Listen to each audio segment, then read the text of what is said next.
Hai guys, ketemu lagi nih sama gue Faisal di Uzon Tech. Hari ini, gue dapet paket yang super jumbo sih sebenarnya. Ini paket yang diamanin pakai kayu saking spesialnya. Dan setelah gue lihat deskripsinya ternyata dari Asus Indonesia. Ya, Asus Indonesia mau ngeluncurin smartphone flagshipnya nih. Bukan ROG Phone series kayak ROG Phone 6 di Ultimate misalnya pakai MediaTek Dimensity generasi terbaru. Tapi ini smartphone yang ditunggu-tunggu oleh para Zen fans, Zenfone user, Zenfone 9. Karena ini masih berkayu ya paketnya. Kayaknya harus ada effort lebih sih, bukan pakai cutter doang, tapi pakai obeng juga buat ngebuka paket ini. Jadi tungguin aja. Jadi tonton terus video ini sampai habis, sampai ngeliat HP-nya kayak gimana, spesifikasinya, first impression gue, dan lain sebagainya. Stay tune.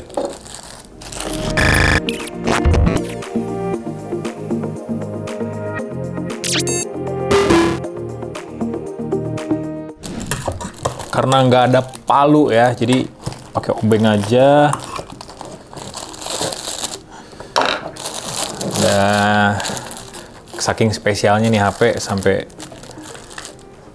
pakai kayu segala. Aduh. Oke. Ini bener-bener baru dikirim tadi banget sih sebenarnya. Baru dikirim tadi banget, terus pas ngelihat deskripsinya, wah, yang bakal launching nih gitu. Dan video ini dibikin sebelum peresmiannya di Indonesia. Jadi sejujurnya gue masih belum tahu range harganya berapa dari Zenfone 9 ini. Tapi kalau konsepnya masih sama generasi sebelumnya, ya kemungkinan besar sih range harganya dari 8 sampai 9 jutaan. Kalau nggak goib. Karena biasanya smartphone Asus itu identik sama HP goib gitu. Entah karena stok yang diimpornya dikit mungkin kalau misalnya dia impor ya, bukan produksi di sini, atau mungkin demand-nya yang sangat bagus gitu, tapi ya jumlah unitnya yang dikit banget. Nah, ini dia Zenfone 6, Zenfone 9, smartphone baru dari Asus. Kelihatan banget tidusnya ada tulisan compact size dan big possibilities. Oke, ya memang sih dari Asus Zenfone 8 tuh ringkas, compact itu tuh jadi salah satu keunggulan utama dari Zenfone series. Di sini sih tulisannya, wah ternyata diproduksi di Indonesia. Berarti ini bukan barang impor, semoga aja nggak goib juga unitnya. Unitnya buat diproduksi di Indonesia udah banyak. Dan unit yang gua unboxing sekarang tuh warnanya black. RAM-nya 6GB dengan storage 128GB, dan dia jadi smartphone kesekian ya, berarti keempat mungkin, ya keempat ya, yang pakai prosesor Snapdragon 8 Plus Gen 1. Oke, kita buka aja ya, karena masih segel nih.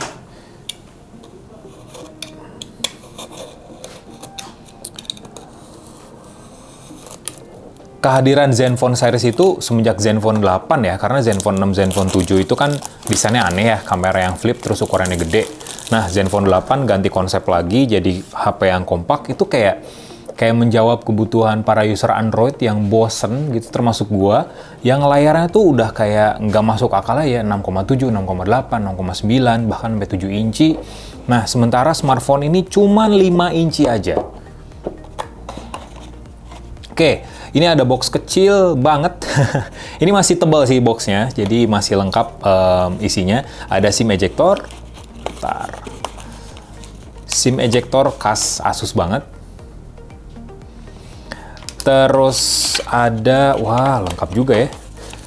Ada buku panduan dan lain sebagainya. Ada kartu garansinya juga di sini include. Tapi sekarang kalau mau ada apa-apa sih tinggal ngecek email sebenarnya. Ada hard case, bukan soft case bening, ala-ala smartphone Cina. Ini hard case, wah hard case-nya keren juga loh. Kayak model-model kayak hard case-nya Nilkin gitu nggak sih? Yang harganya 90 ribuan, lumayan juga sih. Dan dasarnya matte, warna hitam juga, nggak gampang tertempel sidik jari. Tapi ini jenis case-nya bukan protective case, ini cuma styling case aja. Kalau protective case tuh ya tebel di mana-mana, ini tipis banget sih. Oke, kita taruh. Ini dia smartphone-nya. Mungil banget smartphone ini. Cuman kita simpen dulu buat yang terakhir. Berikutnya ada... Bentar.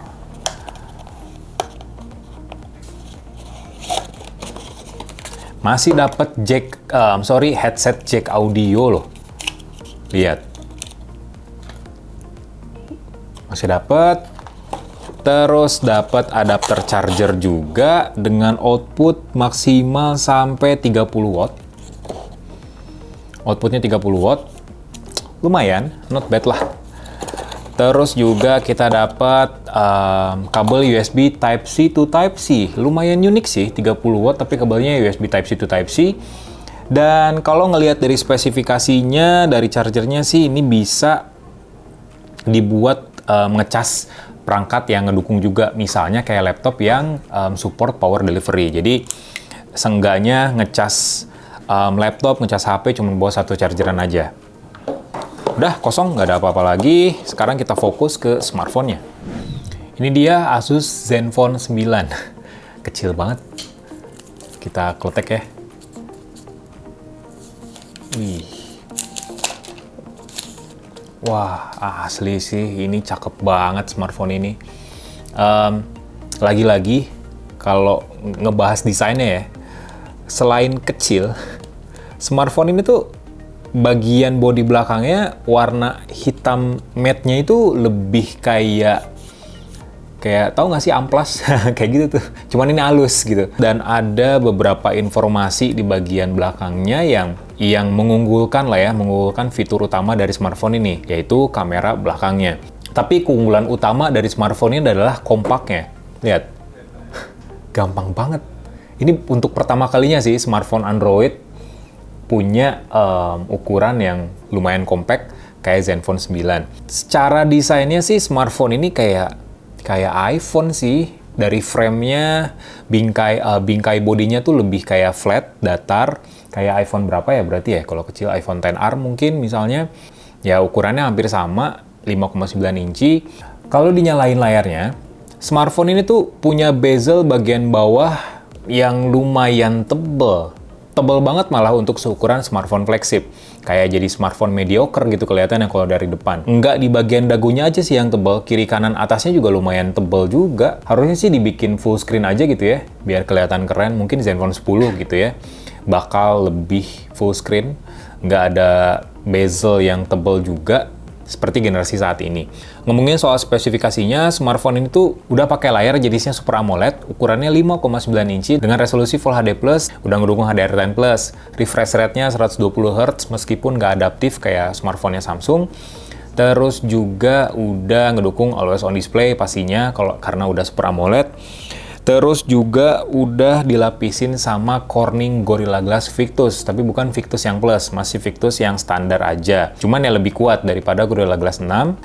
Untuk ketebalannya, smartphone ini lumayan tebel sih, meskipun secara dimensi form factor-nya emang kecil banget. Ketebalannya sekitar 9,1 mm dengan berat 169 gram. Ini ringan banget sih emang. Materialnya sih kalau dipegang ya, gue masih belum baca-baca sih untuk spek sheet-nya. Dari genggaman gue sih, dari bingkainya dia pakai aluminium, tapi di bagian belakang ini sepertinya sih pakai polikarbonat karena teksturnya kayak kopong aja gitu. Nah, yang bikin smartphone ini menarik bukan karena ukurannya aja, tapi juga dapur pacunya Snapdragon 8 Plus Gen 1. RAM-nya LPDDR5, storage-nya jenisnya UFS 3.1. Tadi gua unboxing ini RAM-nya 6GB dengan storage 128GB. Semoga aja sih ngedukung ini ya, slot microSD, karena 128GB tuh kayak minim banget gitu untuk zaman sekarang. Ternyata enggak, dia nggak support microSD, tapi support dual SIM. OS-nya Zen UI pastinya dengan basis Android 12, dan Asus itu rutin sih buat update sistem operasi Android-nya. Dan Zen UI sendiri punya rasa tekstur kayak Google Launcher. Jadinya nggak banyak bloatware di sini dan tampilannya bakal seperti kayak Google Pixel lah. Nah, ngebahas soal kamera belakangnya nih. Ada 2 kamera. Smartphone flagship zaman sekarang tuh kayaknya jarang banget sih yang punya 2 kamera ya di bagian belakang, terutama untuk Android. Sekarang tuh 3, 4 kamera, bahkan 5 kamera juga ada gitu ya smartphone Android. Kamera utamanya 50 megapiksel dengan sensor Sony IMX766, dan yang menariknya dia udah ngedukung gimbal OIS, Optical Image Stabilization. Jadi lebih canggih lagi nih OIS-nya, penstabil gambarnya. Dan pastinya juga dia ngedukung AIS, Electronic Image Stabilization, penstabil gambar berbasis software. Nah, untuk kamera sekundernya ada kamera ultrawide dengan resolusi 12 megapiksel. Menariknya, kamera ultrawide ini udah ngedukung autofocus juga. Jadi, secara teori kalau kamera ultrawide udah ngedukung autofocus, berarti dia support foto makro juga. Cuman nanti gue akan ulas di video review selanjutnya, jadi tungguin aja review lengkapnya di Uzontech. Untuk kamera depannya ada kamera 12 megapiksel. Nah, menariknya lagi, kamera 12 megapiksel ini udah ngedukung PDAF. Jadi, kamera selfie ini udah ngedukung autofocus juga. Jadi, lebih pas, lebih asik, lebih enak aja buat ngefokusin di wajah kita yang jadi subjek utamanya. Well, sampai sekarang gue masih belum tahu harganya berapa. Semoga aja sih harganya 7-8 jutaan. 9 juta untuk sebuah smartphone ini sih masih menarik, asalkan mungkin ya dapat include aksesoris apa misalnya selain casing, ataupun ya kayak ada diskon-diskon lainnya lah ya yang bikin smartphone ini lebih menarik aja. Tapi yang harus jadi perhatian Asus sih jangan sampai kayak Asus Zenfone 6, Asus Zenfone 5, bahkan 5, 6, 7 nggak masuk ke sini, Asus Zenfone 8 yang masalahnya sama, smartphone goib, HP goib.